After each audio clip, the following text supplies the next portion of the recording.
Hello students, पिछले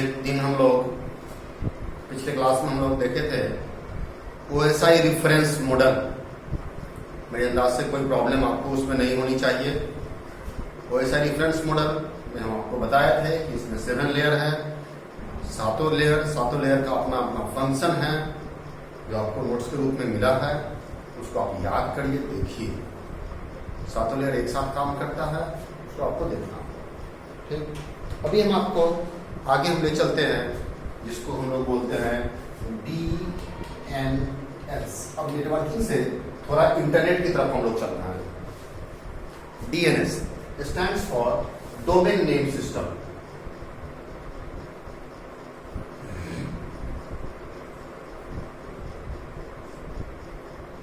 ये हमारा है DNS stands for domain name system. Domain क्या कहलाता है? सबसे पहले व्हाट इज डोमेन? नॉर्मल आप कहिए डिक्शनरी में डोमेन का मीन्स खोजना है तो डोमेन मीन्स ग्रुप। किसी ग्रुप को ही डोमेन कहा जाता है। ये DNS क्या होता है? तो DNS is a distributed database system that works as the transport layer. सबसे पहले किस लेयर पे काम कर रहा है? ये ट्रांसपोर्ट लेयर पे काम कर रहा है। Works at the transport layer to provide name to address mapping for client applications. जितने सारे वेबसाइट्स हमारे बनते हैं, सारे वेबसाइट्स में इस डोमेन नेम का बड़ा ही वर्क होता है। ठीक, अब यहां देखिए कि कहता है in the internet the domain name space is divided into 3 different section. 3 different section में होता है। आप 2 ही डिफरेंट सेक्शन समझिए। पहला, जो भी हमारा वेबसाइट नेम होता है, कहता है कि all website name divided into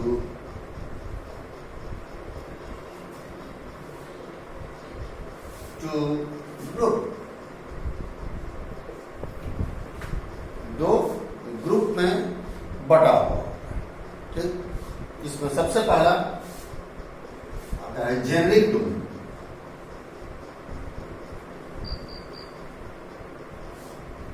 दूसरा country domain.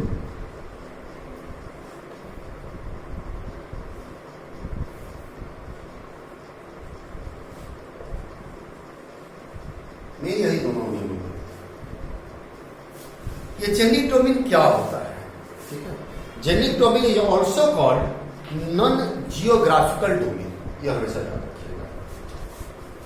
It is called non geographical domain, whereas country domain is called geographical domain. होता क्या है? जियोग्राफिकल और नॉन जियोग्राफिकल।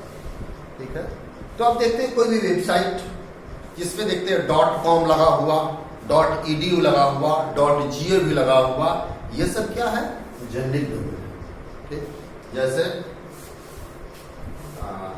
पाटलिपुत्रा यूनिवर्सिटी का www.ppup.ac.in, ये AC क्या है? It is A generic domain. AC होता है फॉर एजुकेशनल के लिए। AC एडू पहले यूज होता था, लेकिन आजकल AC ज्यादा यूज हो रहा है।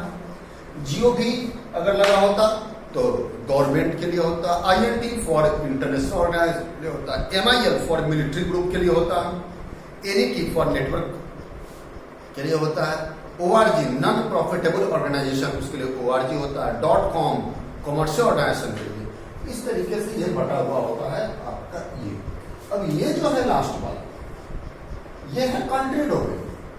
ये बता रहा है, IN बता रहा है कि ये इंडिया का वेबसाइट है। ये जो आपका कंट्री डोमेन जो है, it is called geographical domain. इसमें IN for India, NP for Nepal, NZ for New Zealand, RU for Russia, SA for Saudi Arabia, UK for United Kingdom, US United State of America, PK for Pakistan. इस तरीके से देखिएगा website के last में भी कुछ लगा हुआ होता है, डॉट लगा। ये आपका कहलाता है क्या कहला रहा है ये? This is the country domain, this is called non geographical domain. ये डोमेन क्या करता है? आपको ग्रुप करता है कि आपका जो वेबसाइट है वो किस कैटेगरी का वेबसाइट है। तो ये तो बता दिया एजुकेशनल वेबसाइट है और ये बता दिया इंडियन वेबसाइट। इसी तरीके से जितने सारे वेबसाइट्स होते हैं, सारे वेबसाइट्स को इस तरीके से बनाया गया रहता है ताकि आप समझ सके, वेबसाइट देखने से ही पता चल जाता है कि ये है क्या। क्लियर है? चलिए, जैसे हमारा जो पर्सनल वेबसाइट है, हमारा जो इंस्टीट्यूशन का अपना वेबसाइट है, वो क्या है?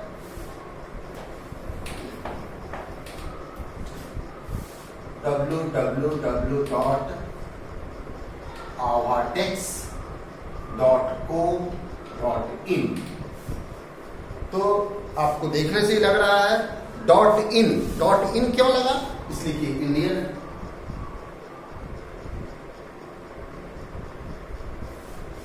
.co लगा इसलिए कि it is a commercial organisation. पहले कॉम होता था, उसको शॉर्ट में को में आ गया है। कॉमर्शियल, अवाटेक एक कॉमर्शियल ऑर्गेनाइजेशन है, एक प्रॉफिटेबल संस्था है जहाँ पे बहुत सारी वर्क होती है, जैसे वेबसाइट बनाने का काम है, ऐप बनाने का काम है, एजुकेशनल काम है और बहुत सारी रिलेटेड काम होती है अवाटेक से। तो इस तरीके से आपका वेबसाइट किस तरीके से बना हुआ है, इस वेबसाइट को आप खोल के देख सकते हैं। हमारा वेबसाइट है, आप जब कहीं भी बैठ के आप www.avatex.co.in लिख के देखिएगा तो आपको बहुत कुछ दिखना शुरू हो जाएगा वहाँ। ठीक, तो ये हमारा था डोमेन नेम सिस्टम। क्लियर है? कोई कंफ्यूजन? वैसे नोट्स में एक और डोमेन दिया हुआ है आपका इनवर्स डोमेन। इनवर्स डोमेन क्या है वो जान लीजिए कि the inverse domain is used to map an address to a name. This may happen, for example, when a server has received a request from a client to do a task, whereas the server has a file that contains a list of authorized clients. The server lists only the IP address for the client. The determine if the client is on an authorized list, it can send a query to DNS, domain name system server, and ask for a mapping of the address name. इसलिए इसमें आपको ज्यादा जानने की आवश्यकता नहीं है। Inverse domain बस इनवर्स डोमेन है, वो आपको कहीं दिया हुआ भी नहीं होगा, मैक्सिमम बुक में नहीं होता। बस यही दो चीज है आपका, जेनेरिक डोमेन और country domain. Generic domain is also called non geographical domain और country domain is also called a geographical domain. Clear है? चलिए आगे बढ़ सकते हैं। नेक्स्ट आपको जाननी है कम्युनिकेशन प्रोटोकॉल्स।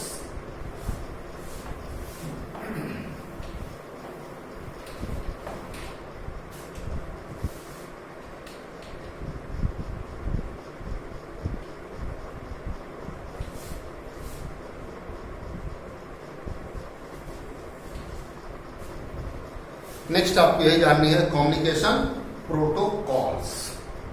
अब ये जानिए प्रोटोकॉल क्या है। सबसे पहले तो protocol is the set of rules and regulation is called protocol. आप सुनते होगा टीवी में कभी कभी अमेरिका का राष्ट्रपति प्रोटोकॉल तोड़कर ये काम किए, मतलब अपने रूल्स जो उनका जो एक एरिया बधा हुआ है उससे बाहर निकल के उन्होंने ये काम किया। इंडिया के प्रधानमंत्री अपने प्रोटोकॉल को तोड़ते हुए ये काम किए, मतलब जो उनका एक लिमिटेड दायरा बना हुआ था, एक प्रोटोकॉल था कि नहीं वो जब जाएंगे तो यहाँ जाएंगे, ऐसे जाएंगे, ऐसे जाएंगे, उससे वो थोड़ा अलग हट के काम किए, वही कहलाता है प्रोटोकॉल। तो यहाँ पर क्या है? कम्युनिकेशन प्रोटोकॉल, मतलब डेटा जो एक जगह से दूसरी जगह ट्रांसफर होगा। कम्युनिकेशन में कुछ गवर्निंग बॉडी होगा जो कि गवर्न करेगा, वही क्या कहलाता है? प्रोटोकॉल कहलाता है। तो कहा जाता है a protocol is a set of formal operating rules, procedures और conventions that govern a given process, जो कि पार्टिकुलर किसी प्रोसेस को गवर्न करे, वही हमारा क्या कहलाता है? प्रोटोकॉल कहलाता है। ए कम्युनिकेशन और network protocol therefore describe rules that govern transmission of data over communication network. अब प्रोटोकॉल तो होगा, तो कम्युनिकेशन प्रोटोकॉल क्या कहलाएगा?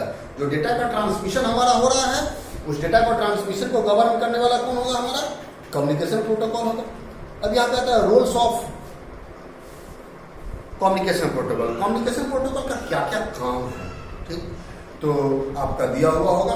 सबसे पहला जो rules of communication protocol, role जो है इसका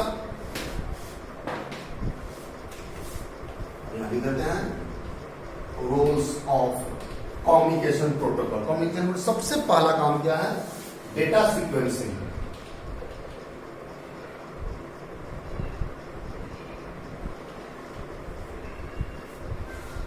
सबसे पहला जो इसका रोल है वो है डेटा सीक्वेंसिंग।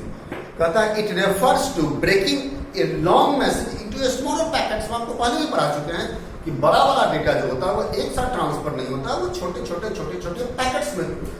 पैकेट्स के रूप में छोटे छोटे फिक्स साइज का पैकेट बनता है और पैकेट बाय पैकेट डेटा एक जगह से दूसरे जगह ट्रांसफर होता है। तो वहां पर जितने सारे पैकेट्स होंगे उसमें सीक्वेंसिंग बनाएगा, सीरियलाइज करेगा उसको, ये पहला पैकेट है, ये दूसरा पैकेट है, ये पहले आएगा, फिर उसके पीछे ये जुटेगा, उसके पीछे ये जुटेगा, उसके पीछे ये जुटेगा, ताकि बीच का कोई पैकेट लॉस ना हो जाए। पहला के बाद सीधे चौथा न लग जाए तो डाटा ही इधर से उधर हो जाएगा। तो ये सबसे पहला काम इसका क्या है? डेटा सीक्वेंसिंग सबसे पहला। दूसरा इसका फंक्शन है data routing.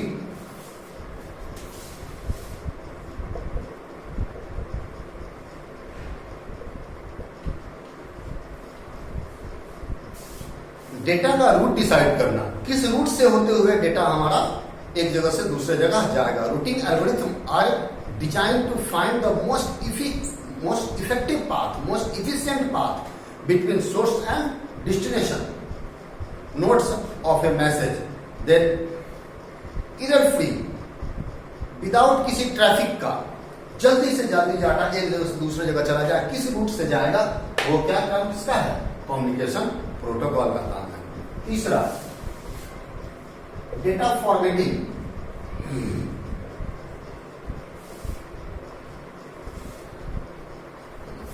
Data formatting rules define which group of bits और characters within a packet constitutes data, control, address और अदर इंफॉर्मेशन।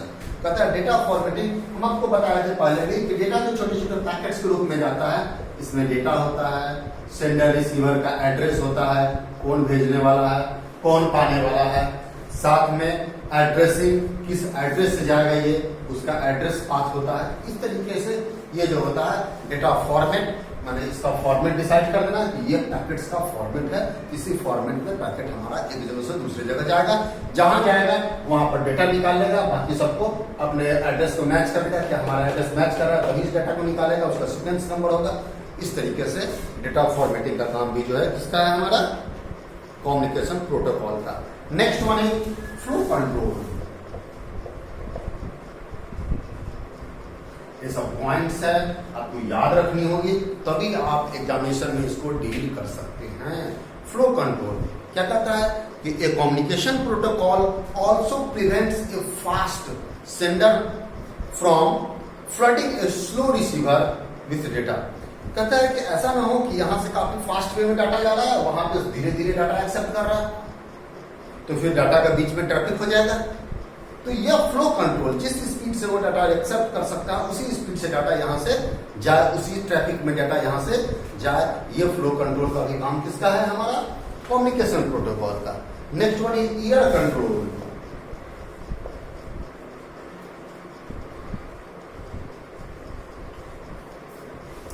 एरर कंट्रोल क्या कहता है कि डेटा जो हमारा एक जगह से दूसरी जगह जाए वो एरर फ्री जाए, मतलब कि बीच में कोई एरर ना हो, और अगर एरर आ भी जाए तो उसको डिटेक्ट करे कि नहीं एरर आया है और उस एरर को डिस्कार्ड करने का काम करे। ये एरर कंट्रोल भी हमारा किसका है?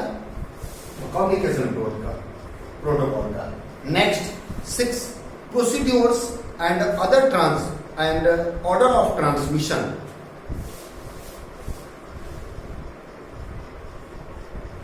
Precedence and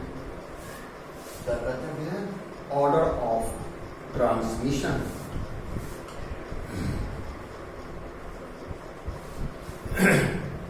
कहता है कि these rules ensure that all modes get a chance to use communication line and other resources of a network based on priorities assigned to them।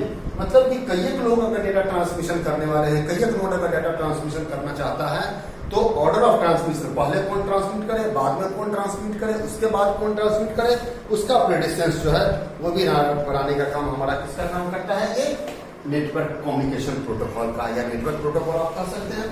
Next जो है आपका वो है उठाते हैं ऊपर से कुछ।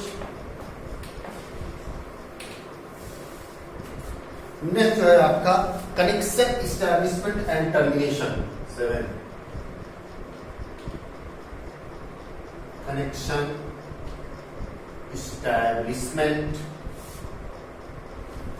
एंड टर्मिनेशन कहता है जैसे ही एक जगह से दूसरी जगह डाटा ट्रांसमिशन करना है तो जहां से भेजना है, जहां तक पहुंचना है, सेंडर से रिसीवर एक कनेक्शन हमारा बनेगा, एक सर्किट हमारा बनेगा।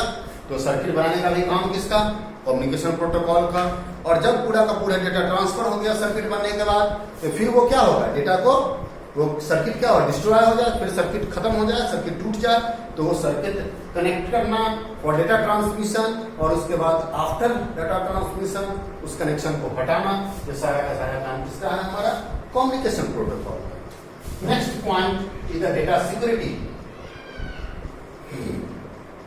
बीच में हमारा डेटा कोई हैकर हैक न कर ले, सिक्योर डेटा रहे, प्रोवाइडिंग फॉर सिक्योरिटी, कोई अनऑथराइज्ड यूजर उस डेटा को एक्सेस न कर ले, ये सारा का सारा काम ही किसका है?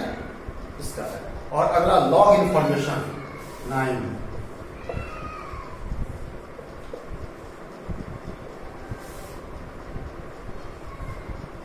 लॉग इंफॉर्मेशन क्या कहता है? Several communication software design to develop log information for. Log information सीधा होता है कि कौन उस डेटा को एक्सेस कर रहा है, उसका लॉगिन कौन किया है, वो उसके साथ जुड़ा हुआ है। Several communication software design to develop log information consisting of all jobs and data communication task that take place. Such information may be used for charging users of a network based on their usage of network resources। मतलब कौन आदमी कितना network को use किया है, किस data को access किया है, वो लॉग इन्फॉर्मेशन, किसके लॉगरिथम, किसके लॉगिन में जाके वो डेटा यूज हुआ है, वो सब सारा का सारा इन्फॉर्मेशन रखना। और ये पूरा का पूरा किसका था? हमारा कम्युनिकेशन प्रोटोकॉल का काम। तो अभी हमने दो चीज देखा। सबसे पहले हमने देखा DNS system, domain name system हमारा क्या कहता है, और नेक्स्ट हमने देखा कम्युनिकेशन प्रोटोकॉल। तो ये दो चीज हमने आज आपको पढ़ाया है, ये दोनों चीज को देख लीजिएगा। फिर नेक्स्ट डे आपको इंटरनेट अब थोड़ा ज्यादा नेटवर्क में है नहीं, थोड़ा सा और बचा हुआ है पार्ट इसमें, तो मेरे 10 से 1 की 2 क्लास और चलेगा आपका। उसके साथ आपका नेटवर्किंग जो है, आपको जितना आपके सिलेबस में पढ़ना है वो आपका कंप्लीट हो जाएगा। ठीक, थैंक्स। आज के लिए बस इतना ही रखिए आप लोग।